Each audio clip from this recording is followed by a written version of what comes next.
dito siya. Wait lang po yan. Sabi ko magpunta dito, doon sa baba. Sa bahay ni Tere. Bahay ni Tere.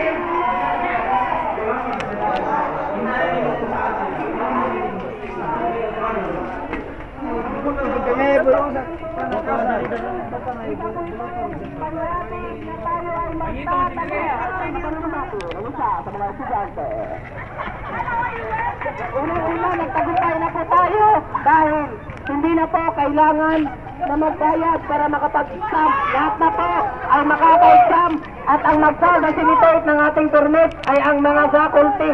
Natakot na po ang ating presidente kaya dineclare niya ito. Kaya dinideclare din natin ito bilang panalo at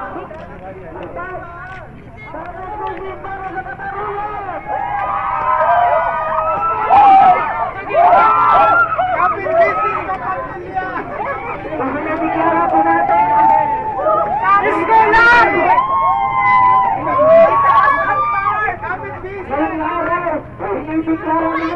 para ng lahat ng nandito na atin ang pamantasan dahil tayo ang bumubuhay sa pamantasan.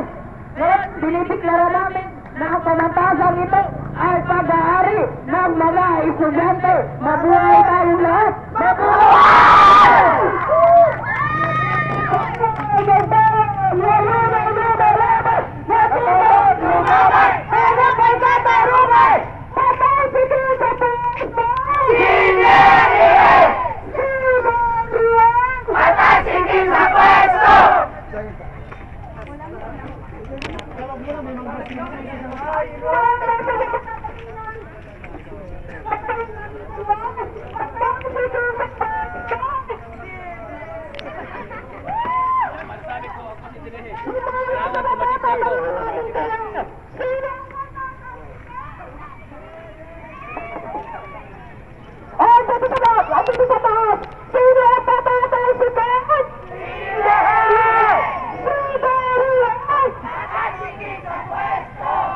Maraming salamat.